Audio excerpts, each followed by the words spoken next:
In the months following the mysterious phone calls, Gary sent his recordings to news channels and even a private investigator.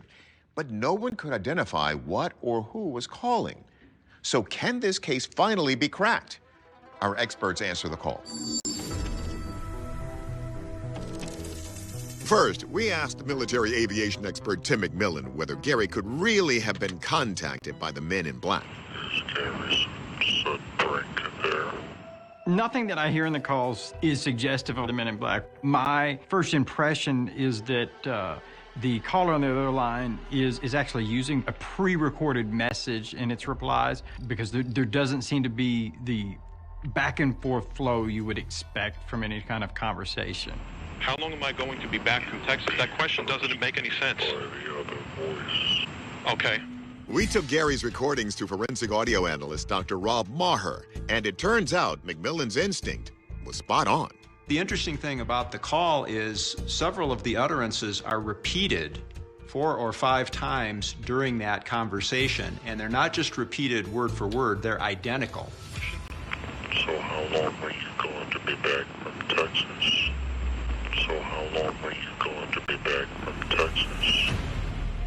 It appears that the men in black remarks are pre-recorded and just played back several times.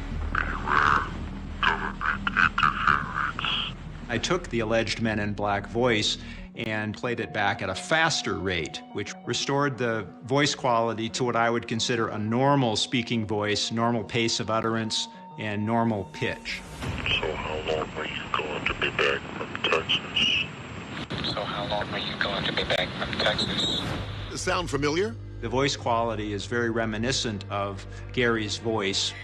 So how long are you going to be back from Texas? How long am I going to be back from Texas? That question doesn't make any sense. We can't get 100% accuracy out of that single recording, but my subjective determination is that Gary recorded this and played the voice back at a slower rate to make the deceptive men in black voice. So how long are you going to be back from Texas?